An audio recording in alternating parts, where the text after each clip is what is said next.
सुप्रभात बच्चों। आज हम पढ़ेंगे जूझ कहानी के शेष प्रश्नोत्तर। आपने 1 से लेकर 5 तक प्रश्न कर लिए हैं, तो आइए आगे के प्रश्नों पर चर्चा करते हैं।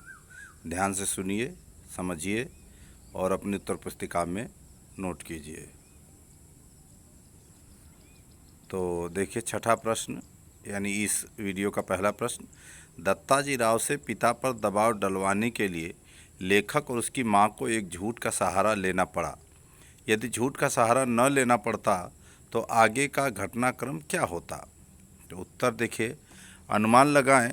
दत्ताजी राव से पिता पर दबाव डलवाने के लिए लेखक और उसकी मां को एक झूठ का सहारा लेना पड़ा। यदि दोनों ने झूठ का सहारा नहीं लिया होता तो उसकी पढ़ाई लिखाई नहीं हो पाती। वह सारा जीवन खेती में ही लगा रहता। इस झूठ के बिना हमें यह प्रेरणादायक कहानी भी नहीं मिल पाती।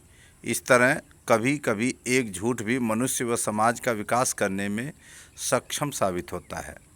अगला प्रश्न है, 5वीं कक्षा में दोबारा पढ़ने आए लेखक को किन कठिनाइयों का सामना करना पड़ा?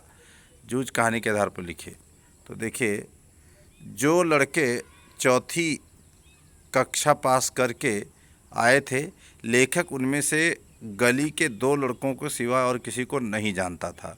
जिन लड़कों को वह कम अक्ल और अपने से छोटा समझता था, उन्हीं के साथ अब उसे बैठना पड़ रहा है। वह अपनी कक्षा में पुराना विद्यार्थी होकर भी अजनबी बनकर रह गया। पुराने सहपाठी तो उसे सब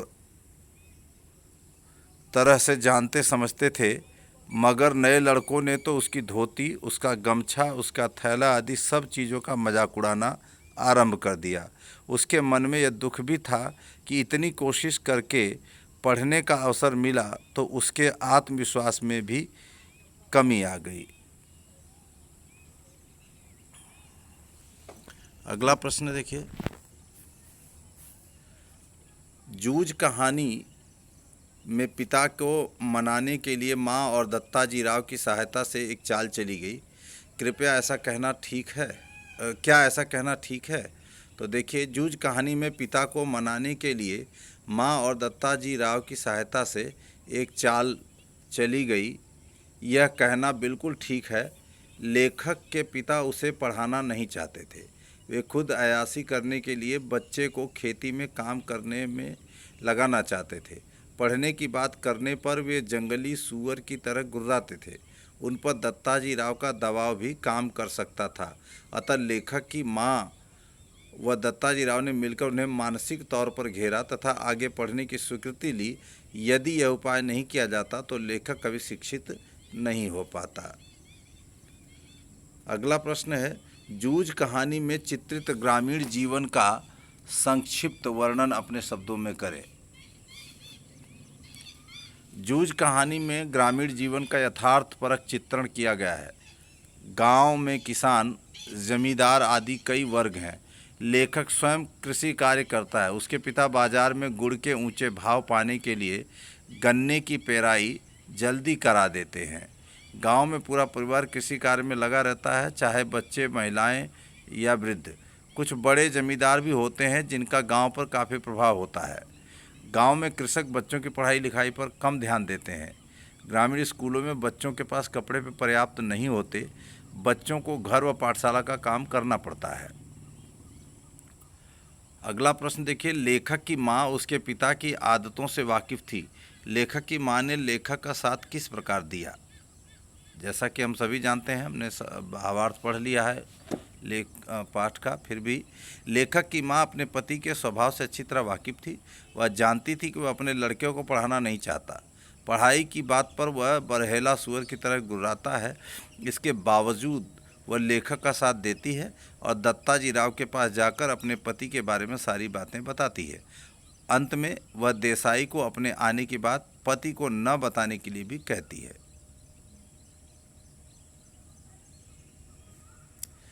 अगला प्रश्न है, वसंत पाटिल कौन है? लेखक ने उससे दोस्ती क्यों व कैसे की? वसंत पाटिल दुबला पतला होशियार लड़का था। वह स्वभाव से शांत तथा हर समय पढ़ने में लगा रहता था। वह घर से पूरी तैयारी करके आता था तथा उसके सभी सवाल ठीक होते थे। वह दूसरों के सवालों की जांच करता। उसे कक्षा का मॉनिटर बना दिया गया था।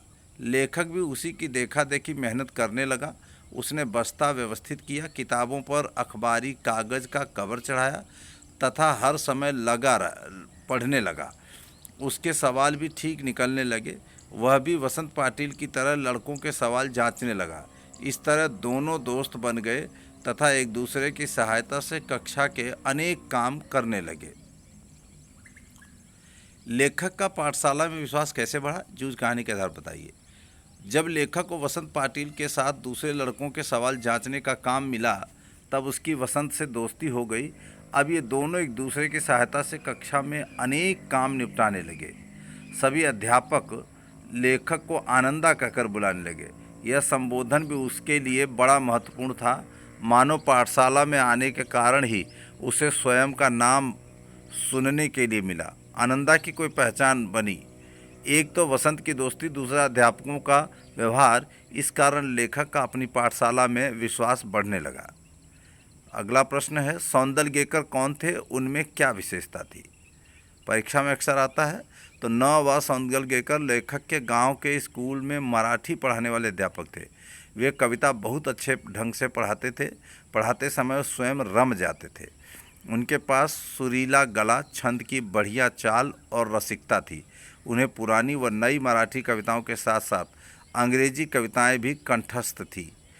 उन्हें छंदों की लय, गति, ताल आदि इत्यादि अच्छी तरह आते थे। वे स्वयं भी कविता रचते थे तथा उन्हें सुनाते थे।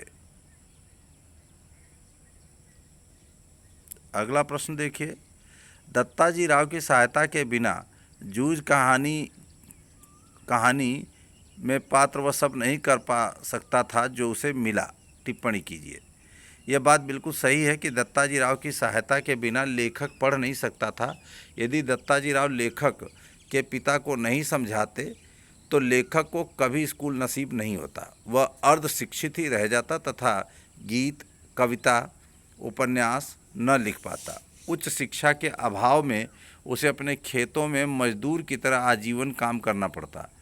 अपनी आवश्यकताओं की पूर्ति हेतु उसे जमींदार के खेतों में काम भी करना पड़ता। वस्तुतः उसका जीवन ही अंधकार में हो जाता। अगला प्रश्न है, देखिए, जूझ के लेखक के मन में विश्वास कब और कैसे जन्मा कि वह कविता की रचना कर सकता है, अथवा जूझ कहानी के लेखक में कविता रचना के प्रति रुचि कैसे उत्पन्न हुई, अथवा जूझ के लेखक के कवि बनने की कहानी का वर्णन कीजिए। ये बहुत ही महत्वपूर्ण प्रश्न है और कई बार 2 से 3 नंबर में आ जाता है, तो ध्यान रखें। लेखक मराठी पढ़ाने वाले अध्यापक न व सौंदलगेकर की कला व कविता सुनाने की शैली से बहुत प्रभावित हुआ। उसे महसूस हुआ कि कविता लिखने वाले भी हमारे जैसे मनुष्य ही होते हैं। कवियों के बारे में सुनकर तथा कविता सुनाने की कला, ध्वनि, गति, चाल आदि सीखने के बाद उसे लगा कि वह अपने आसपास, अपने गांव, अपने खेतों से जुड़े कई दृश्यों पर कविता बना सकता है। वह भैंस चराते चराते फसलों या जंगली फूलों पर तुकबंदी करने लगा। वह हर समय कागज़ व पेंसिल रखने लगा। वह अपनी कविता अध्यापक को दिखाता। इस प्रकार उसके मन में कविता रचना के प्रति रुचि उत्पन्न हुई। अगला प्रश्न है, दादा ने मन मारकर अपने बच्चे को पाठशाला भेजने की बात मान तो ली, पर खेती बाड़ी के बारे में उसे क्या क्या वचन लिए। जूझ कहानी के आधार पर उत्तर दीजिए। अथवा बालक आनंद यादव के पिता ने किन किन शर्तों पर उसे विद्यालय जाने दिया। उत्तर है, दादा ने मन मारकर अपने बच्चे को स्कूल भेजने की बात मान तो ली, पर खेती बाड़ी के बारे में उन्होंने निम्नलिखित वचन लिए। पाठशाला जाने से पहले 11 बजे तक खेत में काम करना होगा तथा पानी लगाना होगा। सवेरे खेत पर जाते समय ही बस्ता लेकर जाना होगा। छुट्टी होने के बाद घर में बस्ता रखकर सीधे खेत पर आकर घंटा भर ढोर चराना होगा। अगर किसी दिन खेत में ज़्यादा काम होगा तो उसे पाठशाला नहीं जाना होगा। अगला प्रश्न है, जूझ कहानी की कौन कौन सी बात आपको सर्वाधिक प्रेरक लगती है। तो उत्तर है, जूझ कहानी में हमें आनंदा का जुझारूपन सर्वाधिक प्रेरक लगता है। वह पढ़ना चाहता है परंतु पिता बाधक है। पिता को किसी तरह दबाव डलवा कर मनवाया जाता है तो अधिक समस्या व काम का बोझ बाधा उत्पन्न करता है। पाठशाला का अजनबी परिवेश भी उसे परेशान करता है। लेखक इन सभी विपरीत परिस्थितियों पर जुझारूपन से नियंत्रण पाता है और स्वयं को होशियार बच्चे की पंक्ति में खड़ा पाता है। तो इस प्रकार से आप देखें, इस तरह से यह पाठ के बाकी प्रश्नोत्तर पूरे हुए और इस पर आगे भी हम चर्चा करेंगे। तो ध्यान से आप लोग इसे पढ़ेंगे और अपने घर में रहें, सुरक्षित रहें, अपने उत्तर पुस्तिका पर जरूर लिखें। धन्यवाद।